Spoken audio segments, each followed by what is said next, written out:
इस वक्त आपको बता दें कि एसएल ग्रुप के चेयरमैन डॉक्टर सुभाष चंद्रा के पिता का निधन हो गया है। श्री नंद किशोर गोयंका जी, जिनका निधन हो गया है, मुंबई के घर पर अंतिम दर्शनों के लिए उनका पार्थिव शरीर रखा जाएगा।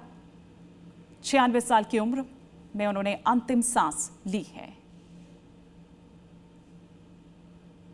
ये खबर इस वक्त जो आ रही है, एसएल ग्रुप के चेयरमैन डॉक्टर सुभाष चंद्रा, जिनके पिता का निधन हो गया है, श्री नंद किशोर गोयंका जी, जिनका निधन हुआ है। और ये बताया जा रहा है 96 साल उनकी उम्र थी। मुंबई के घर पर ही अंतिम दर्शनों के लिए उनका पार्थिव शरीर रखा जाएगा। 96 साल की उम्र, जिसमें अंतिम सांस उन्होंने ली। और बताया जा रहा है कि गोयंका उद्यान अग्रोहा, जिसमें क्रेमेशन की जो तैयारी है, अंतिम संस्कार की जो तैयारी है, वो की गई है। डॉक्टर सुभाष चंद्रा के पिता थे गोयंका जी, जिनके 96 साल की उम्र में निधन हो गया। क्रेमेशन की तैयारी की जा रही है। आपको बता दें कि अंतिम दर्शन के लिए उनका पार्थिव शरीर रखा जाएगा, जो मुंबई में जो आवास है उनका, वहीं, और सारी जो क्रेमेशन की तैयारी है वो वहीं की जाएगी।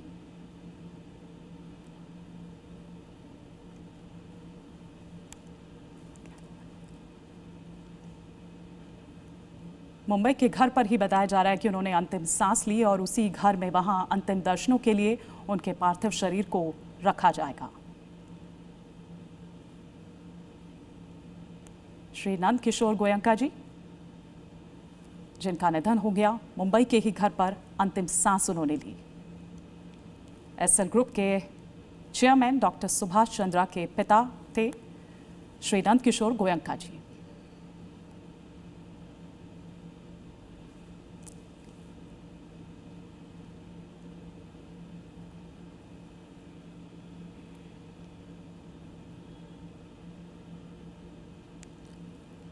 तो अंतिम संस्कार बुधवार को बताया जा रहा है कि हिसार में किया जाएगा। समाज सेवा के लिए उनका जीवन समर्पित रहा है। जाहिर सी बात है कि उनके योगदान को याद किया जाएगा। आरएसएस में स्वयं सेवक रहे हैं नंद किशोर गोयंका जी। वैश्य समाज को एकजुट करने में भी उनका काम रहा है, सराहनीय काम रहा है। और बुधवार को बताया जा रहा है कि हिसार में अब जो भी अंतिम क्रिया है वो की जाएगी। लेकिन इस बीच उनके योगदान को भी याद किया जा रहा है कि किस तरह से समाज सेवा के प्रति जो भी उनका योगदान रहा, समाज सेवा, गौ सेवा के लिए उनका पूरा जो जीवन है वो समर्पित रहा। समाज के लिए कई और जो काम वो उन्होंने किए। आरएसएस में स्वयं सेवक रहे हैं नंद किशोर गोयंका जी। ना सिर्फ इतना, बल्कि वैश्य समाज को भी एकजुट करने का उन्होंने काम किया।